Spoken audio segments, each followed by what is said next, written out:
नमस्कार। आज हम बात करेंगे चल कुंडली धारामापी।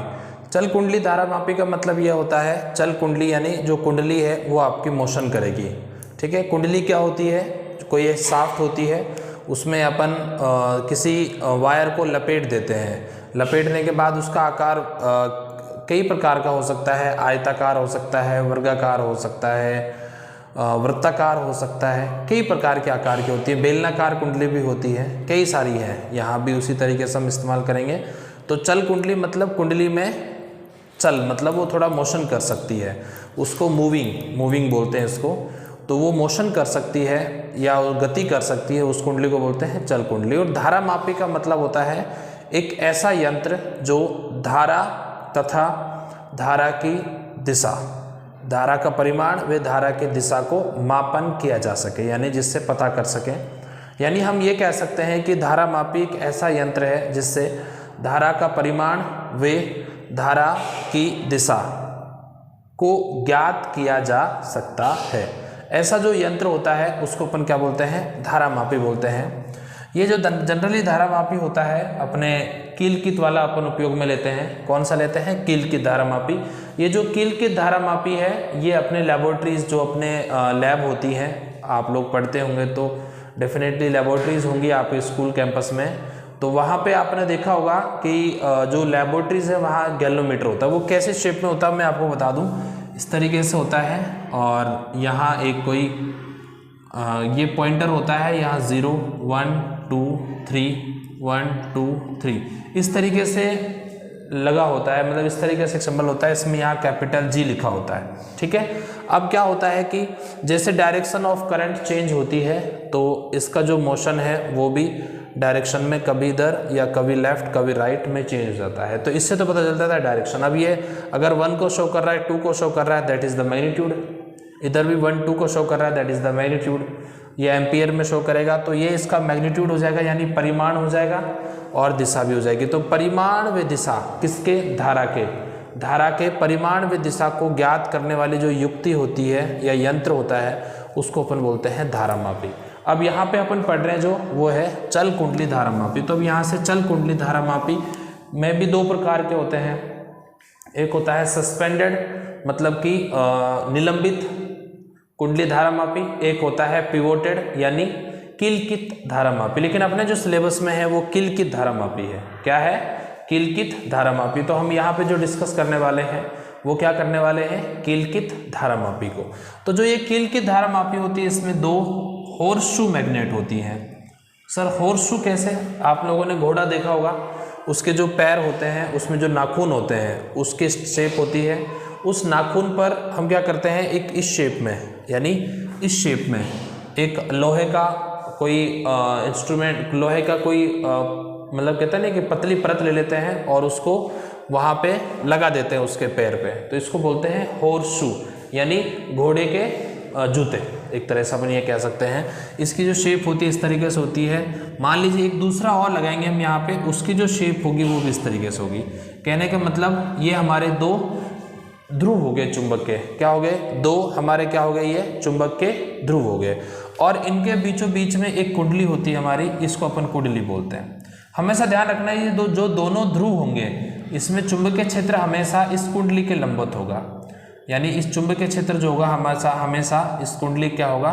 लंबवत होगा। ये आपको विशेष ध्यान रखना है। इसलिए ये जो चुंबकीय ध्रुव है हमें त्रिज्यीय क्षेत्र यानी त्रिज्यीय चुंबकीय क्षेत्र प्रोवाइड कराते हैं। कैसा करते हैं? त्रिज्यीय चुंबकीय क्षेत्र हमें क्या करते हैं? ये प्रोवाइड कराते हैं। ये आप हमेशा ध्यान रखना, ठीक है। तो हम इस तरीके से कह सकते हैं। और एक बात ध्यान रखना, ये इससे नहीं मिलता है, ऐसा नहीं है कि आपस में मिलते हैं, क्योंकि आपको पता है कभी भी जो चुंबकीय क्षेत्र रेखाएं होती हैं, चुंबकीय क्षेत्र रेखाएं उनको बोलते हैं जो चुंबकीय क्षेत्र को प्रदर्शित करती हैं। तो ये कभी भी एक दूसरे को नहीं काटती हैं, ध्यान रखना। चुंबकीय क्षेत्र रेखाएं कभी भी एक दूसरे को नहीं काटती हैं। तो यहाँ पे ये जो अपनी इस तरीके से जो अपनी चुंबक होती हैं, चुंबकीय ध्रुव होते हैं, ये सारे चुंबकीय ध्रुव जो होते हैं वो कैसा बनाते हैं? हमें एक त्रिज्यीय चुंबकीय क्षेत्र बनाते हैं। क्या बनाते हैं? त्रिज्यीय चुंबकीय क्षेत्र। कभी आपसे कोई पूछ ले कि ये त्रिज्यीय चुंबकीय क्षेत्र क्या होता है, तो आप लिख देना त्रिज्यीय चुंबकीय क्षेत्र ऐसा कोई क्षेत्र होता है जो हॉर्सशू यानी घोड़े के नाल जैसे ध्रुवों से मिलकर बना होता है और वो कुंडली को, कोई ऐसी सिलेंड्रिकल कुंडली है, इसको बोलते हैं बेलनाकार कुंडली।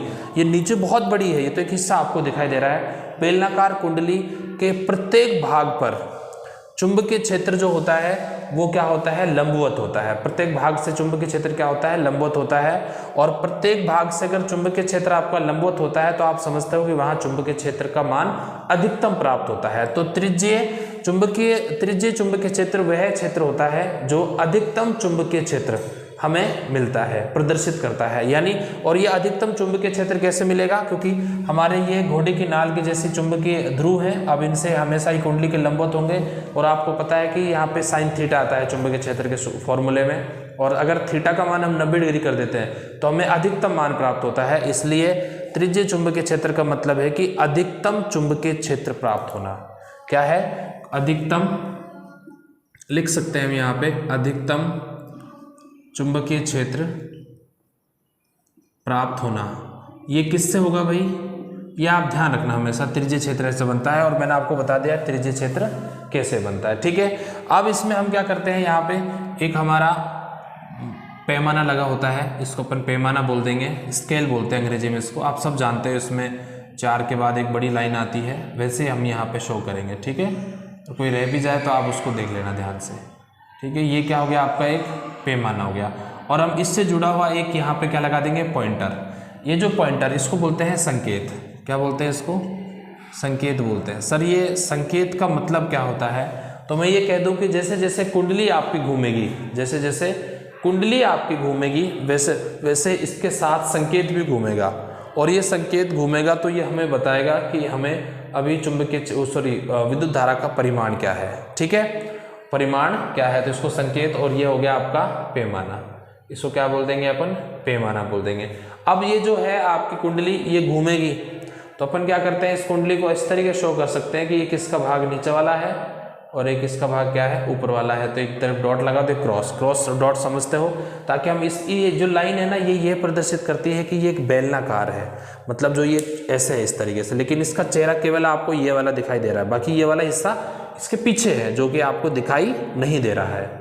अब यहाँ पे अपना इसका सेंटर होता है। अब यहाँ पे देखो ये घूमेगी, तो अब आप लोगों ने देखा होगा जैसे अपन बाइक में ब्रेक लगाते हैं तो ब्रेक अपन दबाते हैं और फिर जैसे छोड़ देते हैं तो वापस वो अपनी पुरानी स्थिति में चला जाता है। वैसे ही यहाँ पर भी कुंडली में जब धारा का हम प्रवाहित करेंगे तो कुंडली घूमेगी, लेकिन जैसे ही धारा का मान रुक जाएगा यानी धारा प्रवाहित नहीं होगी तो कुंडली का जो है वो अपनी पुरानी स्थिति में वापस लौट कर आएगी। अब वापस स्थिति लौटने में ऐसा तो है नहीं कि उसमें कोई जादू हो जाता है या वापस लौट कर जाती है, तो उसमें यहाँ पे क्या लगा देते हैं, एक स्प्रिंग लगा देते हैं अपन। ये स्प्रिंग क्या करती है, उसको वापस लेके आ जाती है। तो हम इसको बोल सकते हैं ये क्या हो गई, हमारी एक स्प्रिंग हो गई।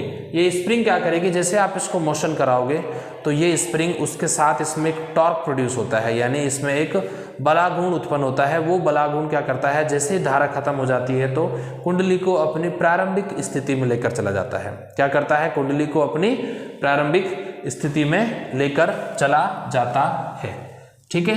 तो अब हमें यहाँ पर हम पढ़ेंगे कि जो ये हमारा चल कुंडली धारा मापी है इसका सिद्धांत और कार्यविधि क्या है। ये तो इसकी संरचना होगी। संरचना में आपको फिर बता दूं एक बार, 2 ध्रुव होते हैं N और S।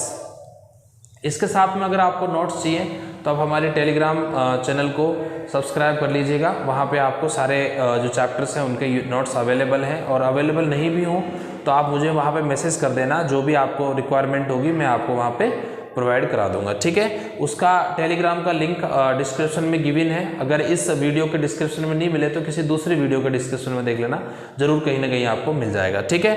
तो हम यहाँ पे बात करें, ये 2 ध्रुव होते हैं और इनके बीच में कुंडली होती है बेलनाकार। इस कुंडली में बहुत सारे वायर लपेटे होते हैं, शो नहीं हो रहे हैं लेकिन आप ध्यान रखना कुंडली का मतलब क्या होता है। फिर इस कुंडली में एक स्प्रिंग भी लगी होती है, एक संकेत लगा होता है, एक अपना पैमाना लगा होता है। पैमाना उसके जो धारा का परिमाण होगा उसको बताने का यहाँ पे काम करेगा, ठीक है।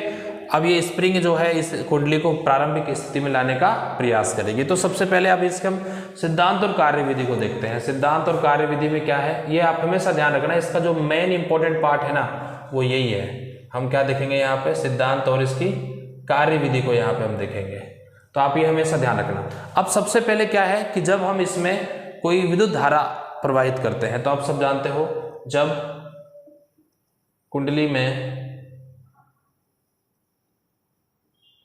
विद्युत धारा प्रवाहित होती है, प्रवाहित होती है तब, जब कुंडली में क्या प्रवाहित करेंगे अपन, विद्युत धारा प्रवाहित करेंगे, तो इस कुंडली में क्या होगा, एक विक्षेप उत्पन्न होगा। तब कुंडली में विक्षेप उत्पन्न होगा, विक्षेप, इस विक्षेप को अपन बोलते हैं बलाघूर्ण, बलाघूर्ण उत्पन्न होगा। ध्यान रखना भाई। अब सर ये जो है आप कहो कि सर ये जो बलाघूर्ण कैसे उत्पन्न होता है, तो इसके लिए मैंने एक अलग वीडियो बना रखी है कि जब हम किसी कंडक्टर को यानी जब किसी चालक को चुंबकीय क्षेत्र के मध्य रखते हैं और उसमें से विद्युत धारा प्रवाहित करते हैं तो उसमें बल किस प्रकार लगता है, उसकी एक अलग वीडियो है, आप वहाँ पे जाके देख लेना, ठीक है। तो हम यहाँ पे उत्पन्न होगा, तो हमारा जो बलाघूर्ण होगा टो, वो हो जाएगा यहाँ पे NIAB साइन थीटा। ये जो डेरिवेशन है ना हमने पढ़ा है बलाघूर्ण, ये वाले वहाँ पे देख लेना उस वीडियो में जाके, तो आपको पता चल जाएगा किस प्रकार होता है। तो ये टो equals to NIAB sine theta, हम जो हमारी प्रीवियस वीडियो थी उसमें मैं आपको ये सब बता चुका हूँ, ठीक है। अब ये ध्यान रखना, यहाँ पे जो चुंबकीय क्षेत्र है वो हमेशा इस कुंडली के लंबवत होता है, तो इस कुंडली का एरिया हो गया, ये तो कुंडली का क्षेत्रफल हो गया और ये चुंबकीय क्षेत्र हो गया। तो हम ये कह सकते हैं कि जो A है, A व B क्या है, आपस में लंबवत है। तो ये आप हमेशा ध्यान रखना, अगर ये लंबवत है तो आपका थीटा बराबर क्या हो जाएगा 90, ये आप हमेशा ध्यान रखना। तो यहाँ पे जो टो है आपका साइन 90 और साइन 90 का मान होता है 1। मैंने कहा ना कि इसलिए त्रिज्यीय क्षेत्र होता है ताकि हम अधिकतम मान प्राप्त कर सकें। तो साइन थीटा का मान जब 90 हो जाएगा तो साइन 90 की वैल्यू होती है 1, तो यहाँ पे क्या लिख देंगे अपन NIAB। तो अगर देखा जाए तो हमारा ये एक समीकरण प्राप्त हो गया। इस समीकरण से मैं देखो n क्या है यहाँ पे, फेरों की संख्या, I क्या है यहाँ पे, कुंडली में प्रवाहित धारा, A क्या है, कुंडली का क्षेत्रफल, B क्या है, चुंबकीय क्षेत्र जिसमें कुंडली को रखा गया है। तो अपन देखो यहाँ पे कह सकते हैं कि N और A और B जो हैं ये सारे क्या रहेंगे, नियत।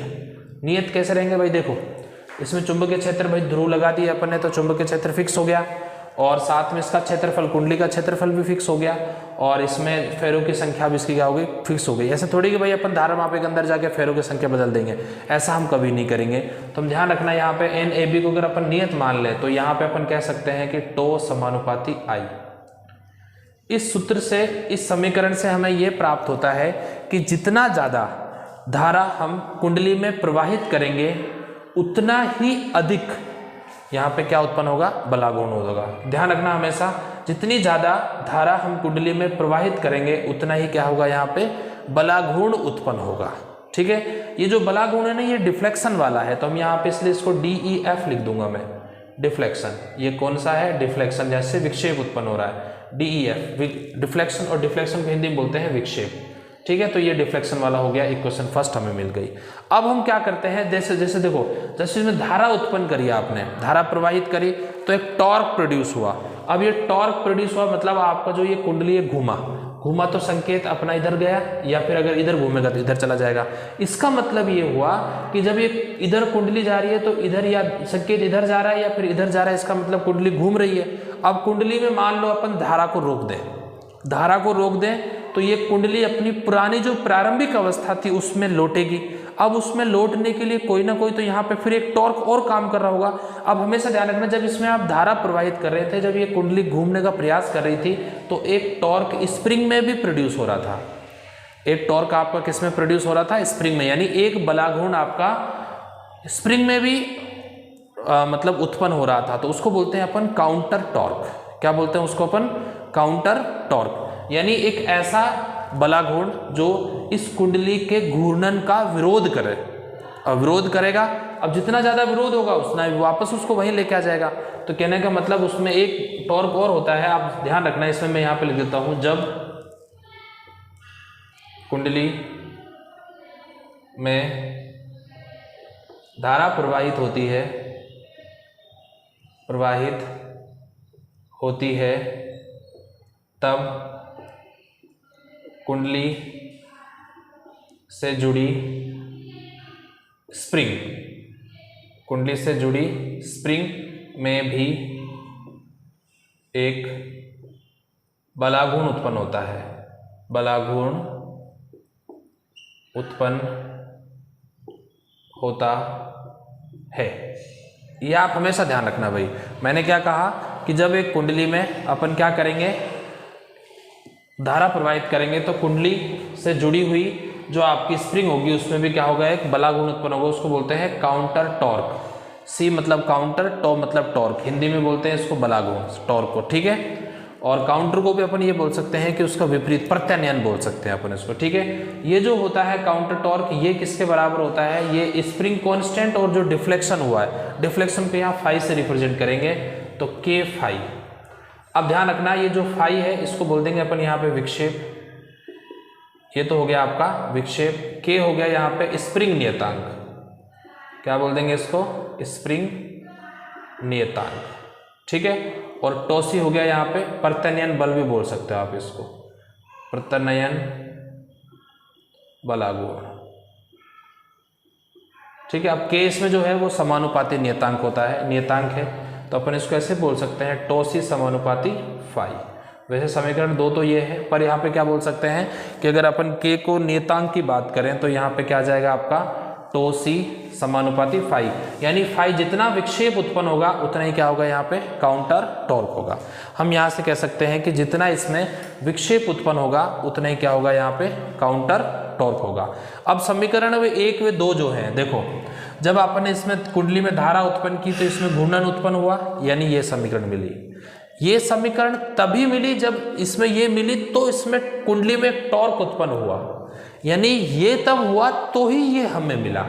अगर ये नहीं होगा तो ये भी नहीं होगा, ये ज़्यादा होगा तो यहाँ भी ज़्यादा होगा, ये कम होगा तो ये भी कम होगा। इसका मतलब अगर देखा जाए तो अपन कह सकते हैं कि समीकरण 1 व समीकरण 2 क्या होते हैं, एक दूसरे के बराबर होते हैं। यानी जितना समीकरण 1 में मान होगा उतना ही हमें समीकरण 2 में मान प्राप्त होगा। अगर ऐसा नहीं हुआ तो मान लीजिए इसमें विक्षेप तो हो गया भाई, 2 से पहुंच गया, 4 पहुंच गया, लेकिन जब हम इसमें अगर नहीं होगा तो ये 2 से वापस 1 पे नहीं, अब 0 पे नहीं आ पाएगा, ये 1 2 पे रह जाएगा। तो इसका मतलब बराबर नहीं हुआ, तो सिद्धांत लागू कहाँ हुआ। तो ध्यान रखना समीकरण 1 तथा समीकरण 2 क्या होगा, बराबर। तो हम लिख सकते हैं इसमें संतुलन की स्थिति में, संतुलन की स्थिति में। अब संतुलन की स्थिति यहां से कहेगी कि भाई टॉ डिफ्लेक्शन किसके बराबर है, टॉ काउंटर। अब टॉ डिफ्लेक्शन क्या होता है हमारा, NIAB इज इक्वल्स टू वहां पे क्या हो जाएगा आपका K फाई। मुझे यहाँ से फाई चाहिए तो यहाँ से फाई का फॉर्मूला बनाओ तो क्या बनेगा, phi is equals to K को अपॉन में भेज दो, क्या हो जाएगा NAB अपॉन K और I। अब देखो ये सब हो गया नियतांक, ये सब क्या हो गया नियतांक, तो फिर इसको बोल सकते हैं ये क्या हो गया, सारा के सारा आपका नियतांक हो गया। तो हम ये कह सकते हैं कि जो फाई है वो समानुपाती किसका हो गया, I। यानी जितनी धारा उत्पन्न करोगे उतना ही यहाँ पर क्या होगा आपका विक्षेप उत्पन्न होगा। यही जितनी धारा उत्पन्न करोगे उतना ही क्या होगा यहाँ पे विक्षेप उत्पन्न होगा। यही क्या है इस चल कुंडली धारामापी का सिद्धांत है, समझ गए। जितनी धारा इस कुंडली में आप प्रवाहित करोगे उतना ही इसमें विक्षेप उत्पन्न होगा, ये हमने यहाँ पे प्रूव कर दिया है, ठीक है। यही क्या होगी, इसकी कार्यविधि हो गई, साथ में इसका सिद्धांत हो गया, ठीक है। इसके बाद हमारे कुछ इसके और टॉपिक्स बनते हैं, जैसे अपन पढ़ेंगे कि धारामापी धारा सुग्राहिता और वोल्टता सुग्राहिता में, उसमें ये वाला सूत्र बहुत इंपॉर्टेंट है, ठीक है। तो हम इसके बाद बात करेंगे इसके धारा सुग्राहिता और वोल्टता सुग्राहिता, ठीक है। आज के लिए बस इतना ही, फिर अगली वीडियो में आपको धारा सुग्राहिता और वोल्टता सुग्राहिता के बारे में भी हम आपको बताएंगे, ठीक है। फिर भी इसमें कुछ आपको ऐसा लगा हो कि कुछ चीज़ें हमें प्रॉपर और अच्छी तरीके से समझ आनी चाहिए थी जो नहीं आई, तो आप ज़रूर कमेंट बॉक्स में कमेंट कर देना। हम ज़रूर कोशिश करेंगे कि आप लोगों तक उन चीज़ों को भी एक बेहतर तरीके से पहुंचा सकें। धन्यवाद।